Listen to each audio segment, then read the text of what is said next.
Happy Friday, folks. Another rainy Friday, man.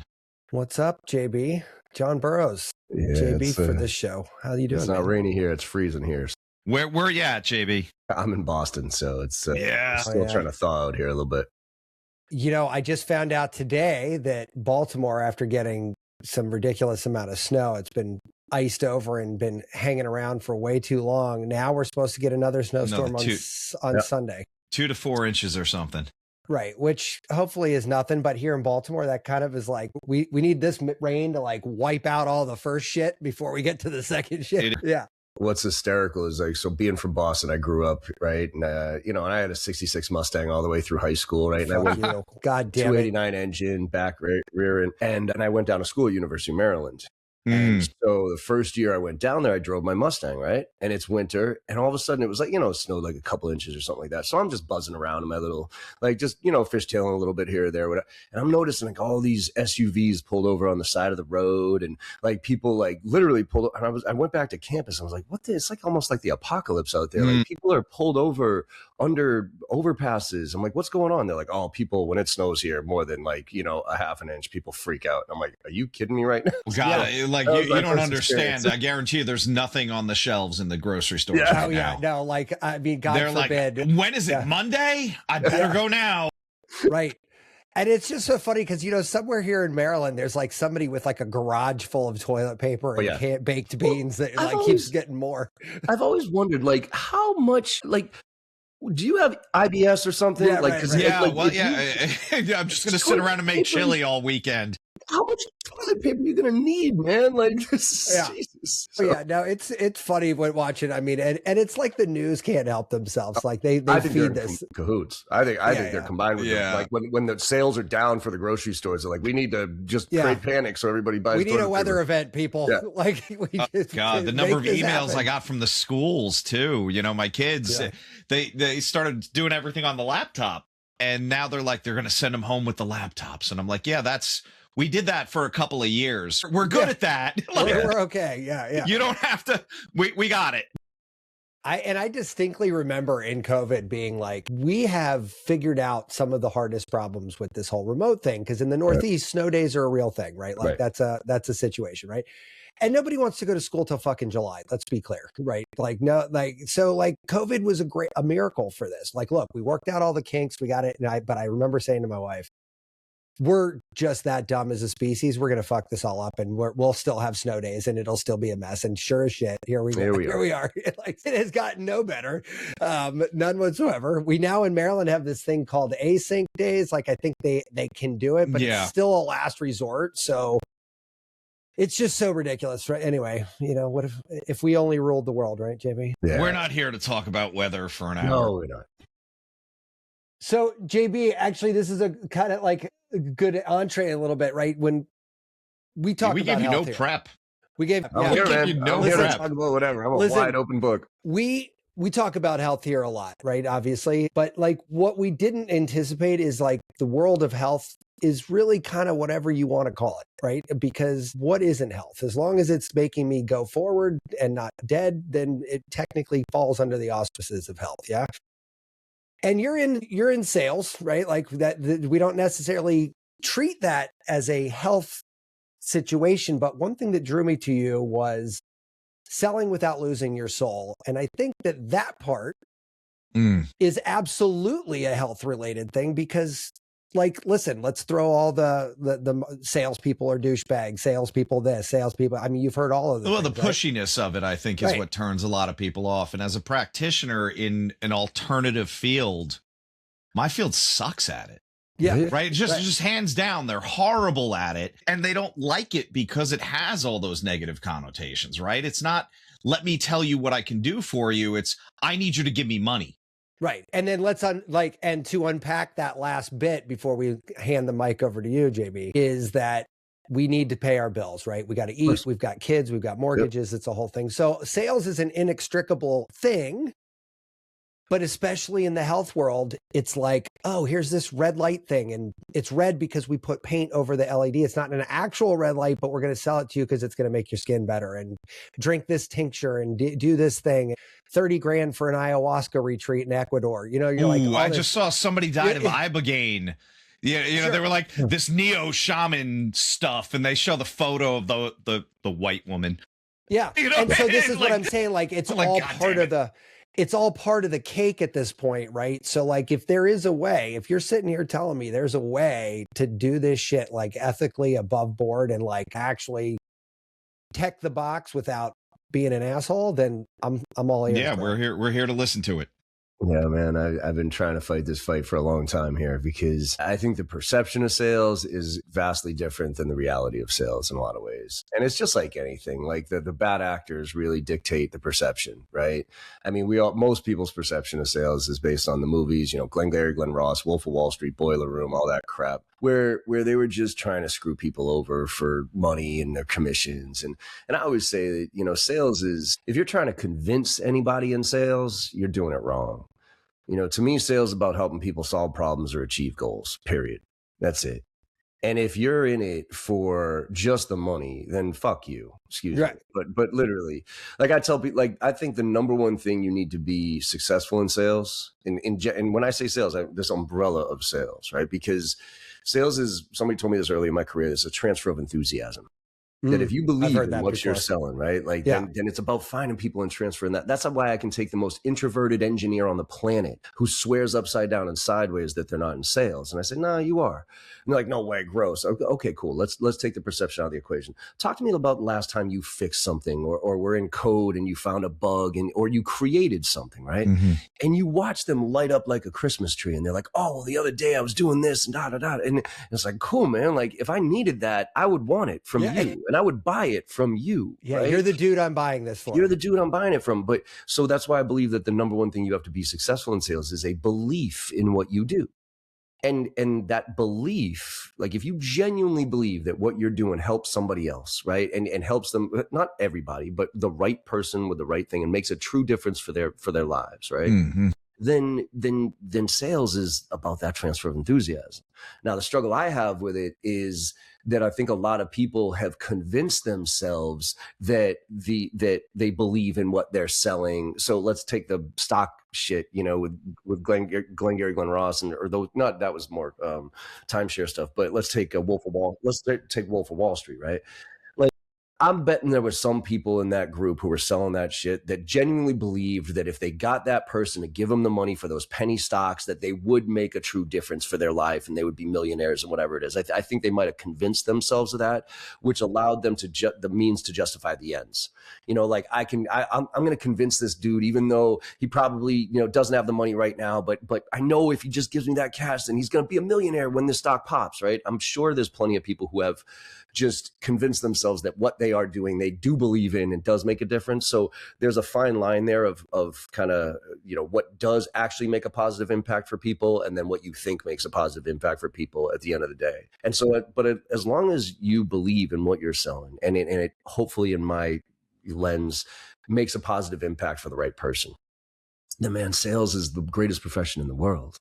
Because you are genuinely trying to help those people and you just got to find those people and talk to them and not manipulate them, which is what bad sales reps do, but influence them. Because sometimes people don't know what they need. You know what I mean? Sometimes people don't know. They walk in and they're like, hey, I have these problems or I'm having this issue, mental health, whatever it might be, health or mental health or whatever it is. And I need to ask them some questions, kind of give them some options, talk them through some stuff, and then share with them what they could possibly do to fix that problem and then be there with them.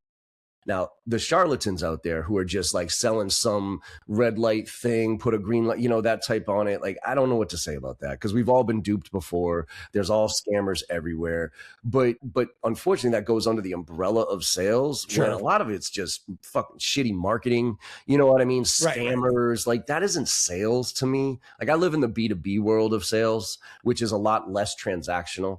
Right. So you have a hard time being a true douchebag in B2B sales because you sell somebody something that's a software, whatever it is that they then have to implement and use. And it costs thousands and thousands and thousands of dollars. So there's a process to it. So right. it's less icky in a lot of ways because it you can't be that guy. You know what I mean? Like it's certainly harder. Yeah, but like it's funny. A whole company's not getting taken over by a bad pitch or ill intention. Yeah. You're not going to tank the whole ship. But funny enough, JB, our first episode was on orgasmic meditation, right? Nice. There you go. And it sort of got the ball rolling here at Irreverent because it sort of epitomized a lot of the bad shit in our ecosystem, right? And and even if it started with that purest intention, the ease of corruption there. Yes. The susceptibility when you bring sex in and you bring in, strangers interacting and all these things. And yeah. And I think that there was maybe, to your point, and we've actually had somebody recently. Yeah, she just recently said that. Yeah. Called us out on this because she knew people in that organization and said, hey, this was real. Like, and honestly, if you look at fMRI scans while you're getting manually manipulated in your clitoris, you actually were meditating at a super deep level. So there was at least a pseudoscientific foundation apparently at some point, but how that manifested, by the way, is they're all in jail. Like it was and they were selling these weekend retreats for tens of thousands of dollars, and they were covering up sexual abuse and rape and these kind of things, and you're like, Jesus. The line between sexual abuse and their product was blurry / non-existent because like you're literally touching apparently it was a rubber clitoris. Glove worth of distance. Yeah, right. But like, so here you got like, and again, I'm JB's using this going, what the hell kind of show did I just come on? No, man, I get it. I appreciate it. And this was like the worst option for salesmanship ever. And that was a B2B company because it was an MLM company, right? Yeah. So it was basically like sell this pseudoscience to a practitioner who's going to learn how to rub a clit clockwise in a certain number of times. It's like the whole thing when you say it out loud is just, I mean, every time I mention this, every step of the way, there should be a red flag going off, every step looked like Predator, like everything is a Dateline episode. Like every step you took, you're like, I can see this going bad. And yet it was apex predator salesmanship at its fucking finest. And I feel like, another layer is they were specifically, when they were talking to individuals to do the course, there was a certain, I want to say, injured, abused type that they were targeting. Like, we're going to fix everything that's wrong with you by letting a stranger by masturbating you, and it was like, you already have trauma there. And well, this should throw some gasoline on that trauma for sure. We're just going to blow it all up. Yeah. So, but I guess when you see like people like that, I'm sure it's enraging for somebody in your position, but like, how do you sort of navigate out of those waters? Because I think most people can't even see that they're in those waters, and this is a murky fucking field. Like, I mean.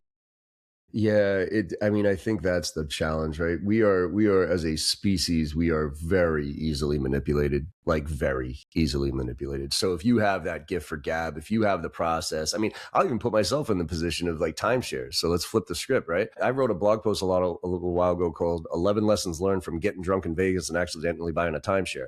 Because like, my wife and I went to a timeshare pitch, right? And I trained negotiations, right? Yeah. And so I'm sitting there, I'm like, we go to Vegas all the time. So I was like, you know what, fuck it. Let's get a free trip to Vegas by going to this stupid Hilton thing, and we'll make a mockery out of the thing, and then we'll go party for a weekend, right? So we show up in the morning and we get like hammered drunk at the pool. My wife and I are doing shots, right? We're like mapping out our plan. We're like, you're the good cop, I'm the bad cop, right? We don't like timeshares and all this other shit, right? And so we walk upstairs, and when I tell you they worked me like you read about, like they had a process that they follow that is so locked down that I knew what was happening, and I still did it. I still bought the fucking timeshare. That's hilarious. And now I returned it afterwards. It's a whole long story. You can go read that blog post for all the wonderful lessons I learned. But my point was, like, I saw it happening, and I'm like, wait a minute, this slow motion apocalypse. You're like, but it's like, it makes too much sense for me not to do this, right? Like all this makes sense. And so even somebody like me, even though, yes, I was drunk and probably half stoned too, but like even somebody like me who's in this field, who knows what's happening, was able to get manipulated to buy this thing that I didn't want. Right. And so I think it's these days, because it is so easy to get duped, like not just by professionals, but by AI, by a really good click-through funnel with testimony, with people, they're all fake. You know what I mean? All the testimonials are fake now, and the ratings and all that other stuff. Like, it is really hard to kind of put the pause on and say, hey, what am I doing here? And do I really need this? B, should I ask a friend here? Like, I almost want to do like ask a million, who wants to be a millionaire? Phone a friend. Phone a friend here and be like, hey, I'm thinking of doing this. The problem is a lot of people that get duped into these health things and whatever's, they're so lonely. They're so isolated that they don't have that phone a friend option. They don't have the, hey, I need an objective viewpoint here of whether I should do this or not. Or a family member or something like that. Now, those are the ones it's almost like the suicide hotline in a lot of ways. You want like the, hey, should I do this hotline? Like, hey, I'm thinking of making a decision. Here's the parameters of what I want to accomplish and what I just witnessed. Because like Snoops, like the website Snoops, themselves. It's almost like I want a Snoops for this type of shit. Where I can quickly put the name of the company or whatever it into a database and have it go, that's a MLM, that don't do it, or here's all the red flags, here's what you should be asking yourself. And quite frankly, this is where, now that I talk out loud about this is where I think AI could probably help. I mean, I use Perplexity for that every single time. I get an email that just feels slightly off center, and but here's the other thing. Let's break that down for a second, right? Because this has been a recurring theme lately. But yeah, you talk about lonely people, right? We have an elderly friend who we regularly have to check in on, and we have access to their credit card statements now, like the paper ones, like we're getting it out of their mailbox. But like every single month, without exception, we got to call and cancel 10 things. And the person's aware every time this happens, and we try to coach them, but like it's basically, it never ends. It's like there's another fucking scam artist literally around the corner. And like the amount of stupid shit they fall for is, to me, gobsmacking. I'm like, you have got to be fucking kidding me. Like, and yet it happens on repeat. I got another client who has an AI dating service. Now, don't adjust your sets, folks. That is an actual dating service where you are paying to date a fictitious person that you know ahead of time is not real. He has people spending $20,000 a month on buying this AI person fucking Amazon wish list. Where is the dude getting all this Amazon stuff? Somewhere there's a mailbox getting this shit. And I'm like, none of this stuff makes any sense to me, but I'm not that lonely. Like, I'm not in that position. But I guess the question really becomes like, I mean, if we're in a world where getting that lonely is that easy to do, which apparently is a true statement, like how do we got to develop like almost like a new set of tools. Because for me, I get an email, I don't even blink. I go into the paid subscription, which hardly anybody uses. I go to the paid subscription of a tool that's a fucking ninja that does research like really well. And I say, this seems like bullshit. And in 1 second, it says, yep, that is bullshit. Ignore that. And a couple times it's been like, no, that's real. You should probably pay attention to that. And I'm like, okay, great. But like, where do we get, like, I don't even know how to start decoding that for people because there's so much intuition for me that goes into that process. Yeah, it's brutal, man. Because thankfully I'm not, I was raised with two great parents, given confidence, and I have privilege that most people don't. I have a tattoo on my arm that says, when you're accustomed to privilege, equality feels like oppression. I think you and I are friends. Yeah, I think you and I are friends, comrade. Well, and the point on that is obviously, right, like privilege isn't growing up with a silver spoon in your mouth, right? Privilege is the fact that when I drive down the street and I get pulled over by a cop, I can look at the cop and go, what the fuck? Why did you pull me over? And I don't have to worry about getting killed, Privilege is when I wake up in the morning, I don't have to worry about what I'm dressed like so I don't get sexually harassed, right? And that's stuff that doesn't even cross my mind. Privilege is the fact that loneliness, I experience some loneliness sometimes. When your wife goes on a girls trip for a weekend, you're like I don't even want to call like sadness of mine like depression, because I don't want to minimize that. You know what I mean? Like, but I don't get depressed. I don't have whatever those, addictive gene personalities are that put people in those positions. And I've been put in a position in my life, but I've been very fortunate to have a support structure around me. So I can't empathize with that person who is that lonely, who needs that thing. I can sympathize with them because I understand how lonely it is out there and what social media has done to put us all in this position. So I think it, at a macro level, I think it's incumbent upon the systems, the companies that run these systems to put those things in place, but they obviously don't. Well, that's never going to happen. Sure. Yeah. Well, because all they want is that dopamine fix, because they get money every time somebody clicks a little heart.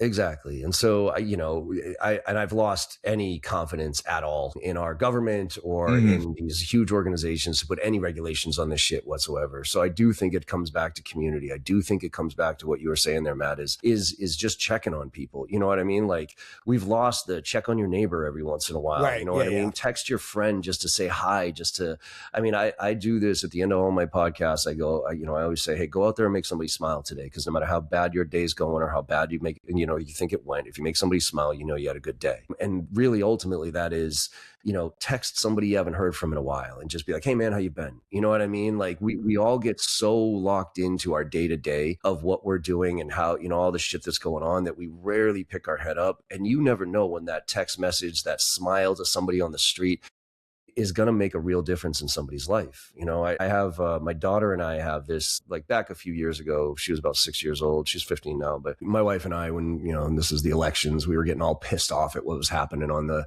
we were literally yelling at the television. Right. And I remember so you're definitely daughter, friends with Tom.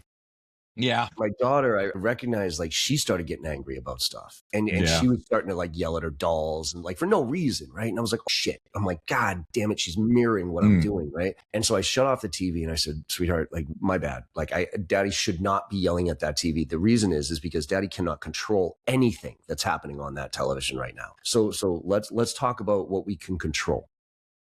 And we worked, we talked it through, brainstormed a little bit, and we came up with this little acronym, and it's called, I got a coin here. It's EAT: effort, attitude, and how you. But you got it on your mic too, man. Oh yeah, there it is. Yeah, there it is. Yeah. So it's these are the things you can control: is effort, how hard you work or not; attitude, whether it's positive or negative; and how you treat other people. You can't control how other people treat you, but you can absolutely control how you treat other people. Right. And I think if you go ahead. No, go. Sorry. And I think if you marry that mentality with an understanding of privilege. And an understanding that we all have privilege, one way or the other. We all have it. Now, I might have more than most, based on my scenario, but we all have it. And so if you can recognize that privilege and understand that you can control how you react to things, how you treat other people, and then you start to be proactive about it as opposed to sitting on the sidelines. Like, I'm currently writing a blog right now, or a newsletter right now, about getting off the sidelines about what's happening out there in this world, right? Because, the whole, well, I'm not a racist, so I'm not the problem. Well, no, now you are. Now you're complicit. Yeah. You're the fucking problem. You are the problem. You being complicit with what's happening in today's world right now means you are the fucking problem.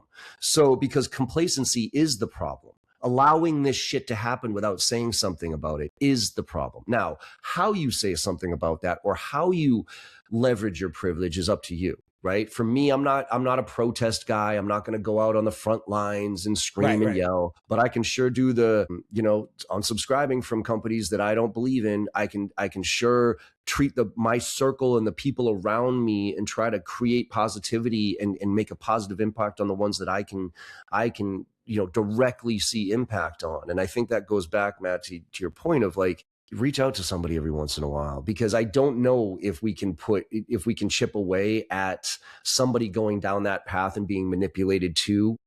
No, that's a fair point. But I think we can impact it from the bottom up by taking the reverse effect, right? Like, proactively reaching out, proactively realizing that we've lost our touch with humanity right now, and we need to get back to it.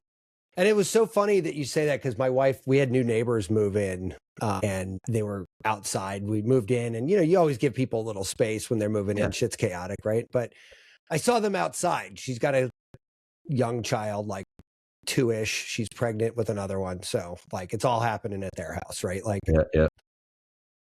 And I just said hi. I stopped the car and like middle of the street, and I was like, "Hey, man, we live right there." Blah blah blah. And they were sort of like very confused. Like they were just sort of like, I mean, they were lovely and they were sweet, but like they were like kind of like, "What's happening?" I thought that was a little strange, but hey, whatever. We get back to the house. My wife is like, "What the hell were you doing?" I'm like, "Saying hi to the neighbors." She goes, "Why?" I was like, nobody does that. I was like, what do you mean why? She's like, "Why the fuck would you ever do that?" And I'm like, is this a trick question? Like, I'm not even sure like what's going on, but apparently in the equation of adults that was involved in this, I was the only one who was like, "Oh, this seems like the right idea." And ever since then, I wave, but like I haven't really seen them a lot. But like they're also not coming over and be like, "Hey, the dust is settled. Just wanted to like," and it's kind of strange. Like we live across the street from each other. Like it's sort of like I'm gonna run into you because you're right there. Right. You know. Yeah. I've kind of adopted a 3 strikes and you're out rule. I know this is probably bad, but for my own mental health, right? Sure. Yeah. You got to protect you too, you know? Right. And there's only so much I can put out there without getting anything back. And I'm like, I'll try once, and cool or whatever. You might be busy, something like that. I'll try it another time, and then, okay, no reciprocation there. But after the third time, it's not that I won't engage with you. It's just I'm done proactively trying to engage. Yeah. Right? You've burnt the wick on this one. Right. It's kind of like friends, right? Like when friends leave, like when your local friends you grew up with, whatever it is, and then they go off to college, they go off to this, they go off to that. Like I'll be the one to proactively, hey reach man, what's going on? How you been? And then after that third one, it's like, okay, cool. Like you don't want to engage, that's fine. And if you reach out to me a year later, we're cool. We're still cool. It's just I'm not gonna like kill myself now, because what I found was that was really hurting my mental health in a lot of ways. Because I was realizing my wife and I have this conversation a lot. Like we always seem to be like, everybody loves us being around. Everybody always says, "John, oh man, we haven't hung out in so long. I love hanging out with you and I love the conversations and everything." But yet they rarely reach out to us. Sure. To your point. I get that. Right. And I'm like, why the fuck are we always the ones who have to reach out to our friends to engage? You know what I mean? Like, why? And so I used to get pretty like down about that. You know what I mean? Like, do they just not let? I know they like us because every time we're around them, right. It's pleasant every time we're here. They love it. They're like, "Oh my God, I can't believe it. We have to hang out so much more. Like, such a breath of fresh air. I love the conversation, all that stuff." But I'm like, I started getting a complex about it. You know what I mean? Like, what the fuck is wrong with us? Why don't people? But I just have accepted that everybody lives in their own world. Yeah. And so that's why I've kind of put some regulators in place for me, like 3 strikes and you're out type of scenario.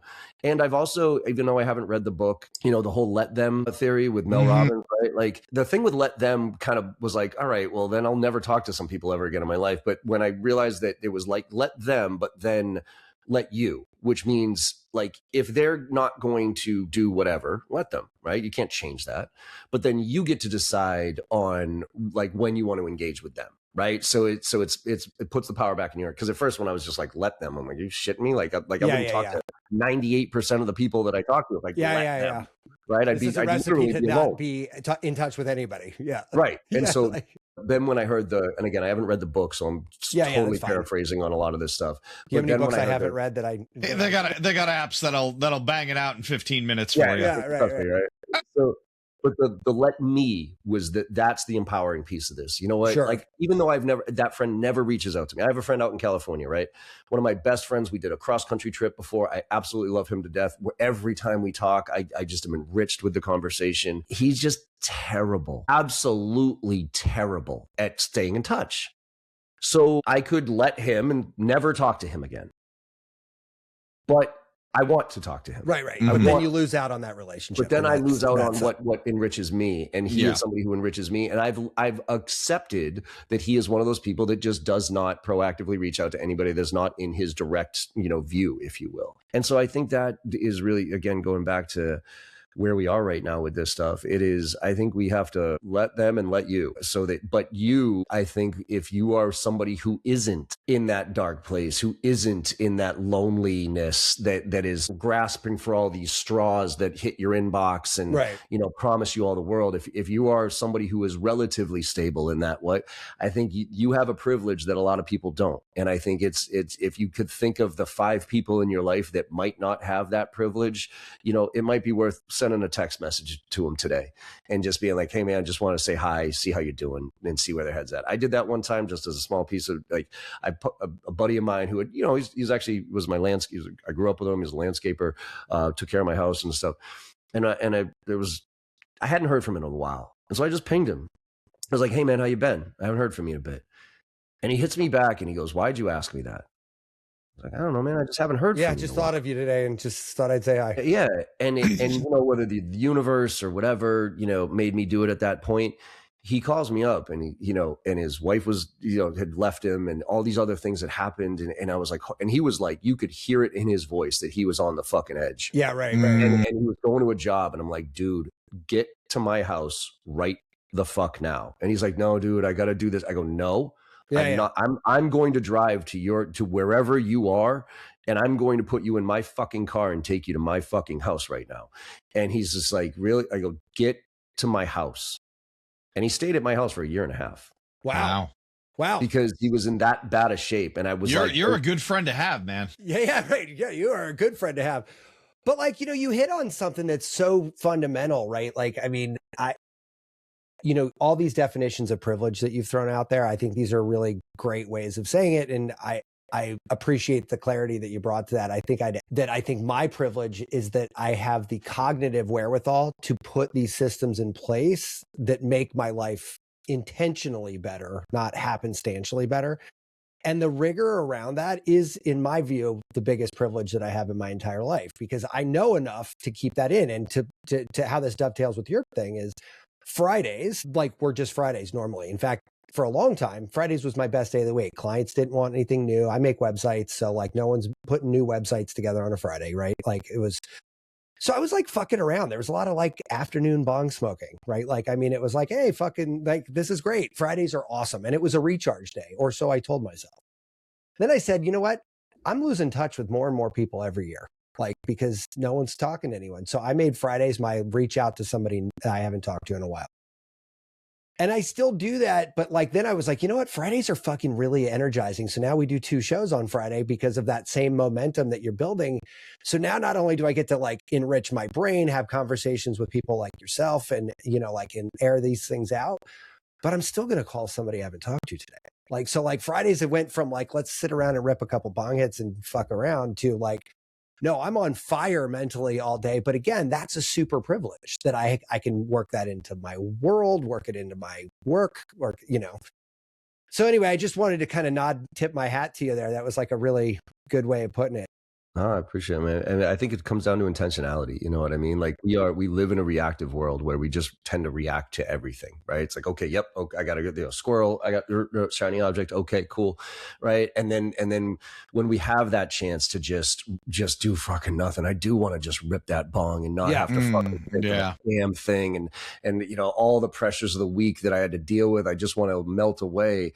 So it is easy to then go into your own little bubble and say, I need to, going back to protect my mental health, you know, those type of things. But you don't realize that doing things with intentionality to help other people actually helps your mental health. Right? Oh yeah, absolutely. Yeah. So it's like every time I get that, you know, hey man, thank you so much for that call. I really, you know, whatever, like that lifts me up.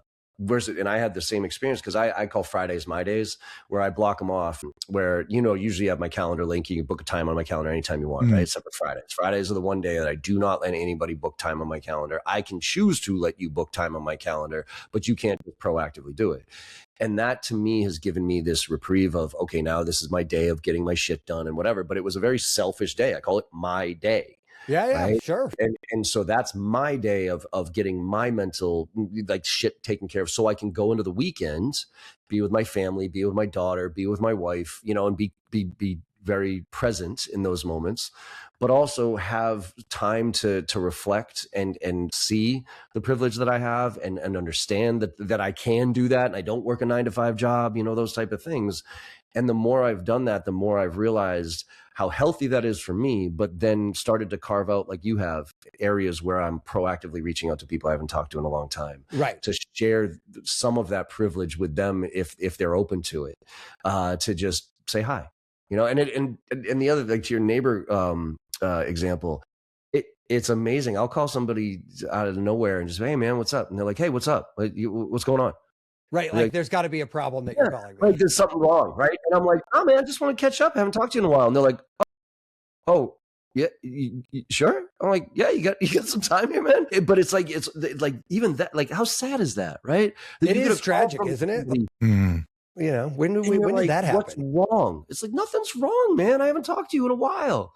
I just want to catch up. So we've lost that. And in this digital world that we all live in, I think COVID, to your point, I think it fixed a lot of things with the school situation, but I think it ruined so many things. It ruined a lot of things. You don't think it was older than that? I feel like this has been coming, like I feel like Gen X specifically, and I'm going to put you in the same boat as us. Yeah. I just hit 50. Like there was a certain edge that we had. Of course. That, we just, I don't want to say we weren't as nice. There's a bumper sticker in front of me taking Riley to school every day. It says Gen X, we don't care. We don't give a shit. We were the last generation to have to figure it out. Like I actually have a whole talk track on this. I do a keynote on this and everything else. We were literally the last generation before millennials were before technology, but when they hit kind of puberty, they got technology. Yeah, they had it in hand. Like we didn't. We had no technology. Like computers weren't even a thing until we were really in high school. You know what I mean? So it was or college even. And so, I mean, we were the ones that when you came home, the TV was on, the door was open, and your mom said, get the fuck out of the house and be home by dinner. It didn't matter. And so we had to figure it out. And so we played, we engaged, all those things. And now every minute of every kid's life is structured. And I even see this with my daughter. They go from school to this hour to this hour, then they have soccer practice from this hour to this hour, and then they have their iPad for 30 minutes, then they have to do homework for 2 hours, and then they have to go to their club stuff over the weekends, and then they're scheduled here and here and here. And you have a kid that they're and by the way, now in school, they're not even taught critical thinking anymore. They're taught to the test, at least here in the States. Yeah, right? no, like the MCAS and all that shit. And so now you have these kids that are have literally been structured their entire lives. Then you layer on COVID and you rip out the interpersonal components of that and you put us all behind a screen. And then you add social media where now even a real person is a digital representation of a person. And you wonder why the loneliness epidemic. You wonder why kids can't even look you in the eyes these days when they have a conversation with you. You wonder why everything feels so transactional in nature when it comes to conversations, relationships, and all of it. I mean, it's why I personally love being in Boston because I still have friends from high school. I still have deep friendships that if I don't see these kids for 10 years and they show up on my doorstep, I'll die for them. You know what I mean? Versus I have tons of acquaintances. I have tons of people I know. Right. But the depth of relationship here is stronger in a lot of ways, at least based on my experience. So I have a bunch of friends that are, I'm about 50 as well, like almost there. Tom is as well. And I think I have a couple friends like you guys have as well that are just a little older, so their kids are maybe out of college now instead of going into college, right? Like not a ton older, but a little bit, 5 years-ish, right? Listening to their them describe their kids has been very interesting from a sales perspective in general. But I think this all backs into what we were just talking about, right? Because when you look at them and juxtapose that with my son who's 17, juxtapose that with my daughter who's 14, you see a clear ladder of differences between these people. I don't necessarily know that when my daughter is 50, she's going to give a rat's ass about having a Friday to call up an old friend because their friends are already in that bucket of Snapchat or in that bucket of, like Life 360 or whatever, right? Like they have all these ways. So there's no really, like, they don't have that thing. Like that layer is like absent. Like, and it's weird. It's not that I don't think it has made them less social. it's just made them very differently social. And then when you go up to the people that just got out of college. I also feel, Matt, that like I'm going to say contrived, and I don't think I mean that per se, but like you're posting your highlight reels or you're posting your fucking lost porn. Like, let me show you how horrible everything is for me. And it's not really showing a real human dynamic. So, you know, I remember my younger one coming to me and she goes, Dad, this doctor just got out of surgery and she was crying because she lost a patient. And I go, did she have the fucking camera set up across the hall from the surgical ward? And she came out and pulled her mask off and then sat down on the floor. And she goes, yeah. I go, why would she have the goddamn camera set up? Like, she's not even a fucking doctor. Her scrubs aren't bloody.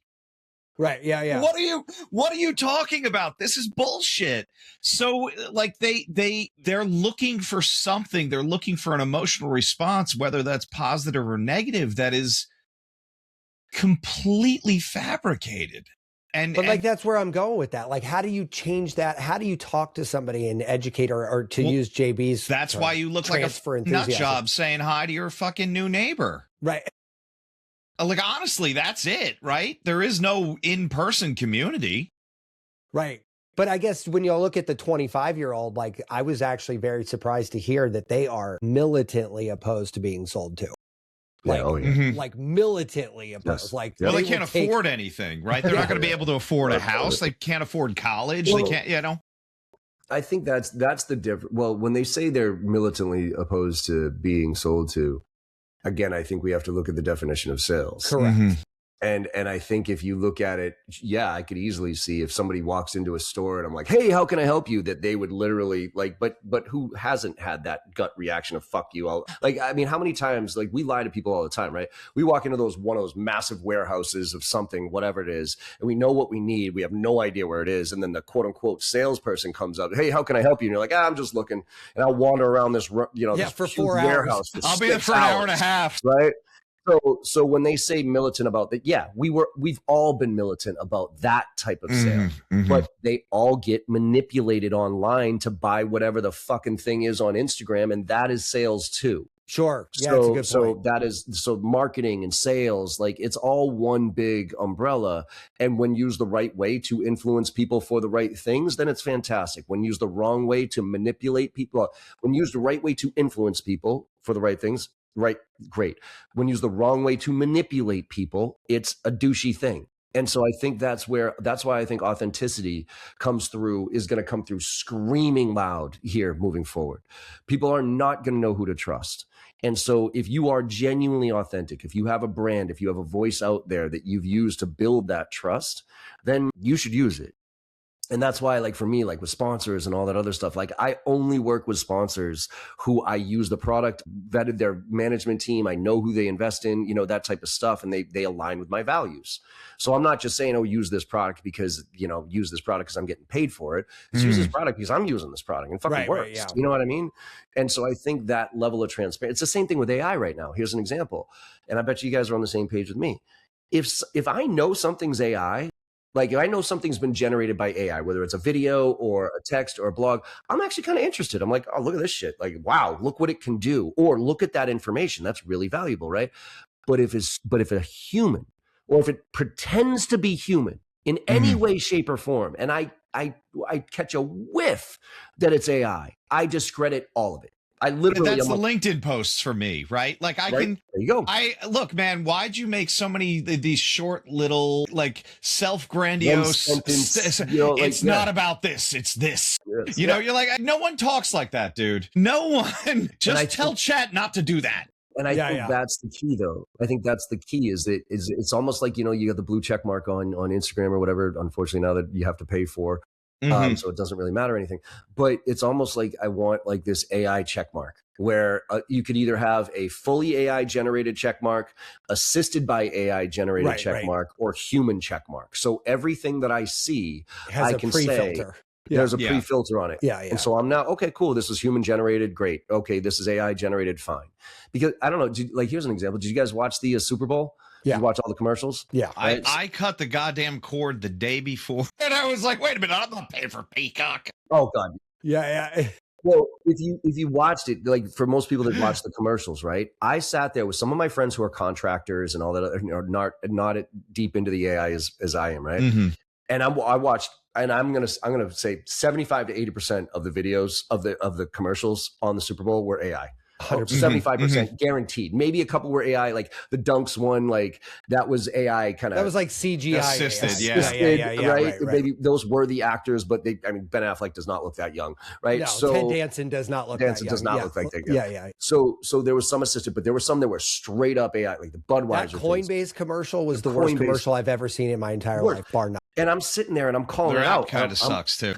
Like, Tom, there's never been a worse commercial in the history of advertising than that Coinbase. I'm okay missing it. I'm okay missing it. But I guess my point is, I was sitting there going, "That's AI," and my buddies were like, "No, it's not." I go, "100%." 100%. Yeah. Now for them, right? Maybe it doesn't make a difference. But as we grow, like for me, it does, and I think there's the Gen X viewpoint of this that is like I can smell fake from a mile away. Totally. And my fear is that our senses, because of how we grew up and because of what we were exposed to, will allow that filter to be like, I don't believe this shit. I'm a skeptic. Like I'm gonna question all of this stuff. But to your point, in our kids, is it going to make a difference? And I don't know. My kids can smell AI a mile away. And the interesting difference between them and me is they just gloss right over it. They don't even, it doesn't raise their blood pressure. It doesn't get the ire. Do anything. Yeah. It doesn't hit, there's zero impact on them at all. They just basically keep swiping, like, but they know it. Like when I ask them about but it, if they like it, my kids will go, "Hey, look, somebody made this." Right. And my wife is sending me stuff and I'm like, "Honey, they're iguanas and hedgehogs don't exist in the same habitats." That didn't happen. I'm like, cute video. That didn't happen. There's an Instagram channel out there specifically for AI generated animal videos. Oh yeah. And it's wildly popular. Like, and there's like this one I saw of a deer in a snowstorm banging its hoof on the door, carrying a frozen fawn in its mouth and throws it in. And it's like the human warmed it up and it went on its way. And I was like, this is the dumbest thing I've ever seen in my entire life. And it had like 1 million views or something ridiculous. I'm like, are you fucking joking me? Like, and it says on the bottom, this was generated by AI, like full out, like full out, not even trying. And I'm like, are you telling me, talk about privilege, JB. Are you this privileged that you have this much time in your life that you can now look at things that you know are not real at all? Yeah. Well, and use your time for that. Look, man, I do follow an account called Ja Monkey, which is a Jamaican AI monkey. And it's like the guy was like definitely stoned and he's like, how stupid can I and it's hysterical. He gets into a fight with seagulls. It's like. So this is this is the old man in us talking. 100%. You know, and I've gotten into this conversation with two different people. My mom, who's 82, and a buddy of mine who's a musician. And both. I thought you were going to say magician. I'm like, oh fuck, like that. I wish I had that guy. I wish I had a magician friend. No, but a musician.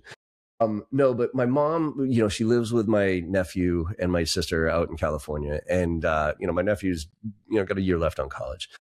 And my mom, who's all nervous because he doesn't seem to have some enough direction and all this other stuff. And I was like, first of all, Mom, I was a train wreck when I was 21 years old. So I know you see me as kind of successful now and all, but I don't even remember. I had no fucking idea what I was doing when I was coming out of college. So blitz plus stuff. But I go, you need to stop with this, with your perception of what he needs to do moving forward here, because everything. And I don't care.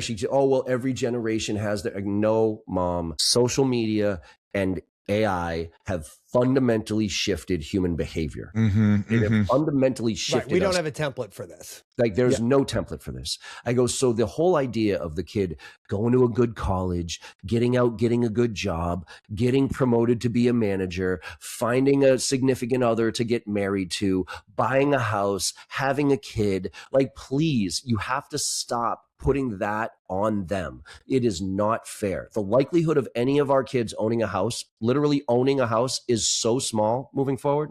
Most of these kids don't even want to have kids at this point. Most of the millennials and Gen Xers and those type of things don't want, or I'm sorry, alphas and stuff don't want kids.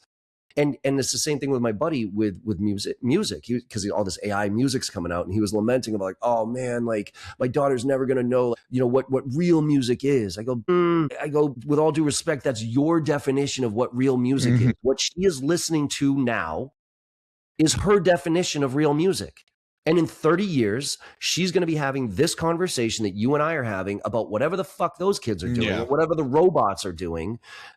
So it's like, we have to basically just, we all have to accept that we are in a transition phase right now as a world, as a society, as humanity, and realize that we are all living in a legacy model. And that legacy model is breaking in front of our eyes, which I think is why it's so uncomfortable for everybody, because historically, when things would go out of vogue or whatever it was a gradual thing. Like it was okay, oh, shit, we don't have that anymore. Oh, I remember when, right? And it was like I didn't recognize it because it was a slow roll that it stopped. It's like the frog in the boiling water, right? Exactly. Like you're just And so, but now we are watching the birth of something, the evolution of that, and the death of it within a 6-month time. Yeah. If that long sometimes. Yeah.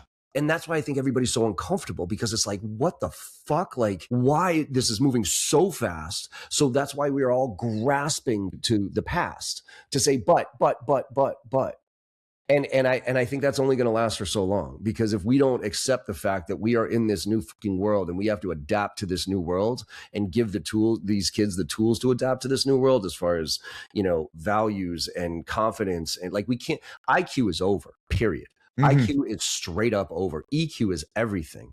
And well, so actually, hold on a second. I'd push back a little bit on that. I think IQ is not dead. I think IQ has exploded into subsets of IQ that are equally valid as what we used to call IQ, right? So like, EQ is the way I look at this is EQ is sort of like the overlay of all of them. Like, I think emotional intelligence is important no matter what other kind of smart you are. But like now with AI and everything, like, being a musical genius or being an artistic genius or being a carpenter genius, like these are all super valuable things, but they're not, you're going to probably tank on an IQ test, right? But you could be a fucking savant with wood. You know what I mean? Like, and I feel like while these were important before in a machine v human world that we're kind of evolving into, or machine and human world, I should say, that we're moving into, like owning a house. Let's just pick on that for a second, right? Is it harder now and in the future to own a house than it was when we were kids? Objectively speaking, yes. But every house that exists is owned by somebody, right? So, or a corporation. But I'm saying every house can't be owned by a corporation for the foreseeable future. That's going to take a minute, right? So my point is that therefore owning a house is still possible. It's harder. The physics of it have changed dramatically, but it's still a possibility. So to your point, JB, I think honing the new IQ that says, in this new system, how do I buy a house? That's a different kind of IQ than we've had to have. So, and I guess maybe critical thinking, and we can, parse out IQ, EQ as far as what that is. But I look at it as like, I can be a plumber now if I want to be, if I'm curious enough to. God, you know how many times, JB, I've been sitting at work going, God damn it, if I was just cool sticking my hand in a toilet. Right. Yeah. I wouldn't be grinding. Trust me, like any kid right now, I'm telling them to go into the trades. But I guess my point is this, is like, I'm not smart enough. I didn't go to school to be a plumber. I didn't go to school to be an electrician. I didn't go to school to be a coder. Okay. But now I can connect Zapier with my calendar link and whatever by taking a fucking screenshot, throwing it into ChatGPT and telling it how do I do this? And having it walk me through step by step. So whether you call that EQ or IQ, I don't know. No, but that's critical thinking. That's critical thinking. That's definitely, a type of IQ, right? Like, okay, so if that's IQ, then sure, then IQ has changed. But I look at critical thinking as one of the biggest things that is we are lacking today, but the biggest superpower when it comes to AI. I mean, this is what I've said this on this show 50 times. Like, I went to art school. I have 2 art degrees, right? And both of those art degrees don't give a shit about what you went to art school for. The only thing they care about is critical creative thinking. That's it, period, full stop. There is no other reason to go to art school other than that, period. So I joke, AI is the job I was training for my whole life and didn't know it. Like, it's not like I didn't do anything special.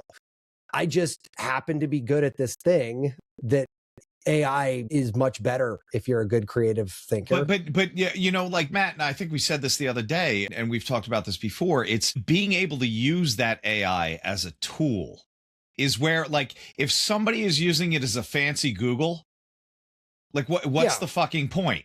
But if I can say, here's my ideation around this whole thing. Here's my thought process. Where do I go with this? How do I use this? The answers are infinitely more complex, more fun, and you get there so much quicker than you sitting there. But you have to have the wherewithal to ask the question, yeah, and the determination and self-discipline to see it out. And those are the pieces that are hard. And the bulk majority of the population will never get that. That's the problem, right? So this is my take. It's like I am insanely optimistic for those of us that have critical thinking abilities, are curious, because I think AI is just it's a superpower. Yeah. But we've gone from a search engine to an answer engine, and that's a dangerous thing. Of course.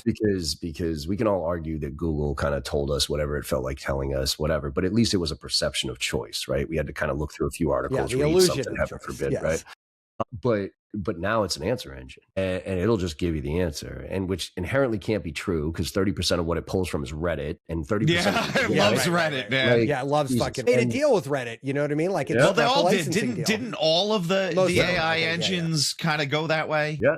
And by the way, 30% of from what I understand, 30% of the content that's on the internet right now is AI generated. So it's actually a bastardized version. Self-fulfilling prophecy there. Right. Yeah. So it's just going to get worse. So there's a whole concept about the dead internet, right? Because none of it's going to be valid. Loop model collapse and all that other stuff. Right. So for us, though, for those of us that are curious, man, superpower. Like, instead of giving us the answer, it's like, oh, tell me where you got that, source check that, please. Give me a different perspective on that. You know, what's a totally different view here, blah, blah, blah, blah, right? And that's like, holy shit. Okay, cool. I can get down to what's real and what's not. But that, unfortunately, let's go Pareto's rule here. Like, I think we're 80-20. I think maybe 20% of the population is curious enough to go past that, right? I don't even know if we hit a full 20 there. I think that's generous. The AI Pareto, whoever, the JB rule, we'll call it, like, right? Like, what's that? It's like a 90-10. It's a 90. But for the other 80, 90, whatever percent of the population who just look at it for the answer, copy, paste, send, like that, those are the people I am desperately pessimistic about. Because like your guys watching that AI commercial with you at the Super Bowl. Like, those are the ones that I'm looking at going, now them, I actually am not pessimistic, because most of them are contractors. Most of them are they'll be fine. They'll be fine for a while, right? But for the white collar worker who's just, like, help me write an email, copy, paste, send, help me, negotiate this deal, send, you know what I mean? Like, what's the fucking point? No, that's just moving blocks. Well, because now you just remove the person and have it all be AI to AI. Yeah. So I'll give you a perfect example. This happened to me, and it just proved to me why I think every profession is in trouble here. And if you're not the top of the top, and not just the top of the top, but the top of the top that has the curiosity and willingness to leverage this stuff. So my daughter, about 6 months ago, she's 15 years old, her stomach just turned on her, like midway through the summer, all of a sudden, no matter what she ate, it was giving her like horrible stomach pains, right? So holy shit, we start going to the doctors, right? And these doctors start, they talk over your head and all this. So I'm like, oh, what the fuck is happening right now? So I created a custom GPT. Right. So I said, I need you to act as the top GI specialist in the world for a 15-year-old girl, blah, blah, blah, blah. Right. And I referenced a bunch of other, doctors who were great. And I found it. And I said, okay. And so then every conversation I had with the doctor, I would record the conversation and transcribe it and put it into the GPT. Every blood test we took, we would put it in there. Right. Every conversation I had with somebody who brought up something like a SIBO, have you heard of SIBO, or have you heard of this? I'd be like, oh, what's this? Tell me more about that. And then what I would do is, she was eating, like whatever she would eat, we would track what she was eating. And then on a scale of 1 to 10, I would say, okay, what happened to your stomach? Like, are you 1, no problem at all? 10, you got to go to the hospital, right? So we did that over a period of a few weeks, right? So then fast forward, we get recommended to go to a nutritionist. And I go to and so before I go to the nutritionist, I asked the GPT some questions, right? And I said, okay, give me a 2-page summary of what a nutritionist would need to know about my daughter to get her up to speed as quickly as possible. And then give me 10 questions that I should ask the nutritionist with the goal of walking out of there with a plan so that we can figure out diet and all this other shit, right? So we go. The woman, we walk in the door. The woman says, as usual, like, tell me about what's been going on. Like, and I said, please don't ask a 15-year-old girl what's been going on with her stomach. She's going to tell you every time I eat something, it fucking hurts. Okay. I go, please just read this. And she reads the 2 pages and she goes, wow.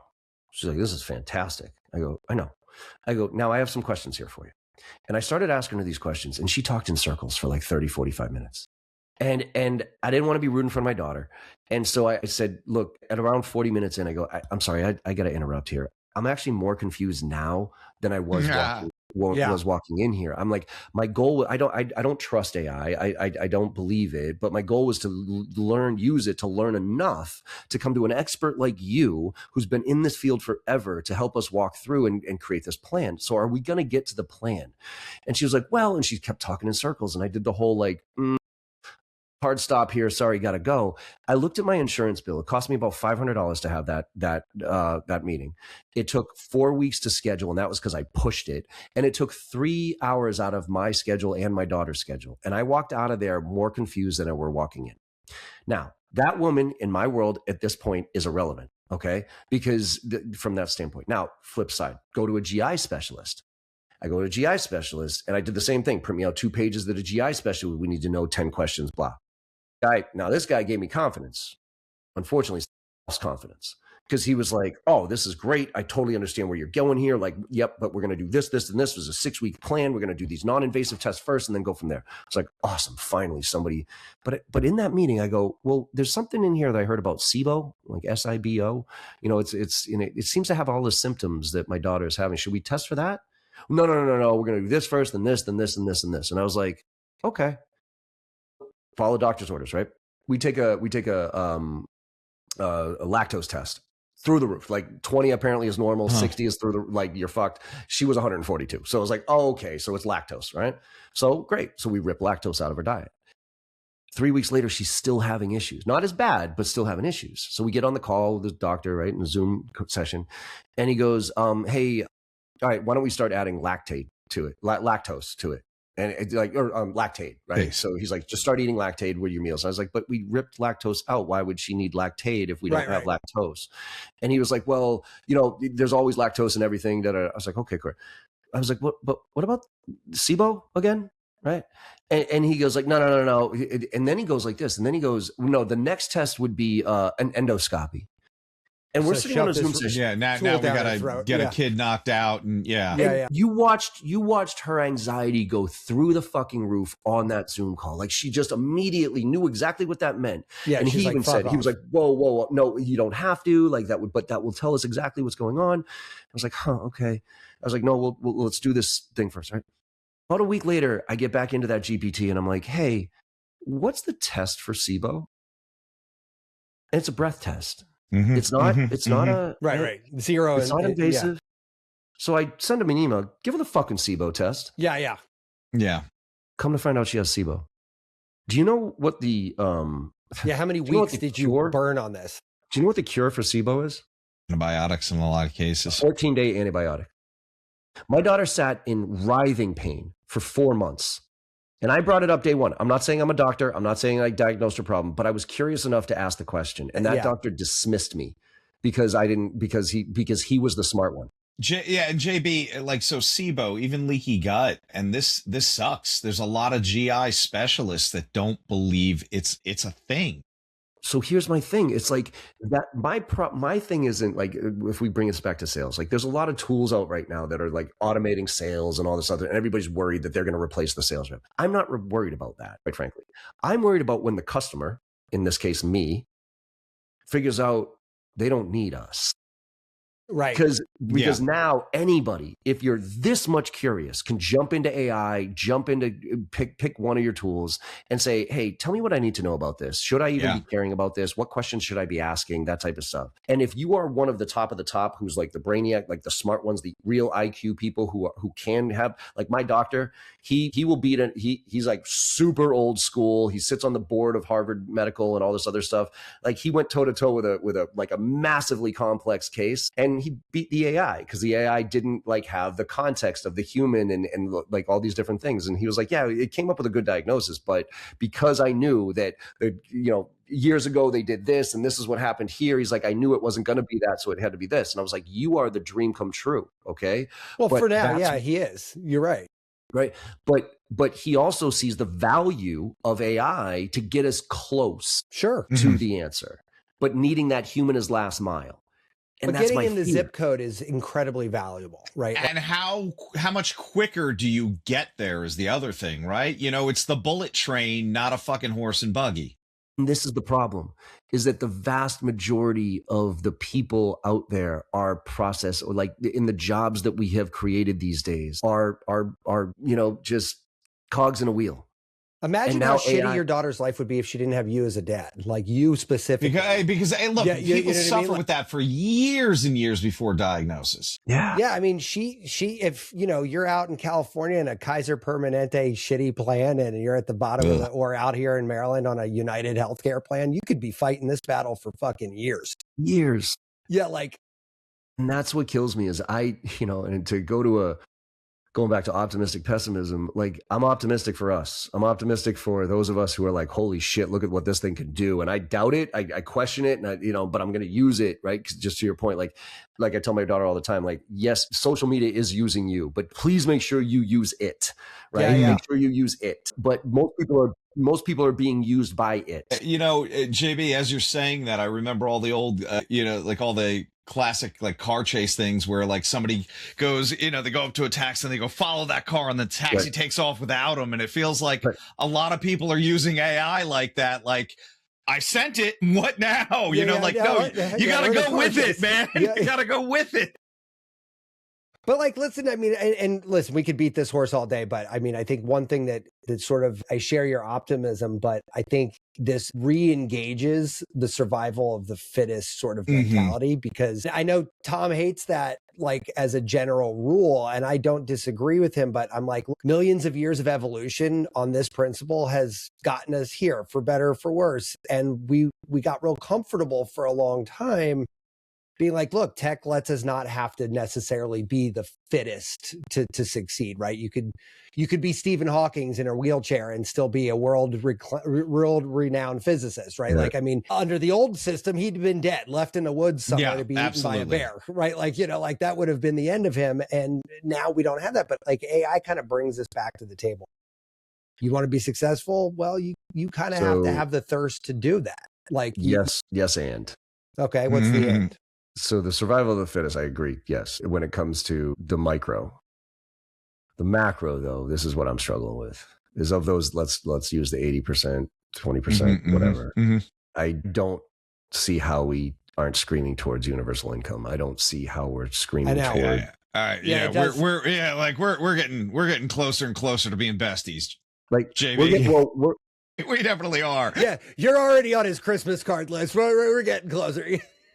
I'll meet you in Cuba. I'm going down to Costa Rica. I got a house in Costa Rica. You can drop man. Yeah. Oh, I do too. So, where are you at?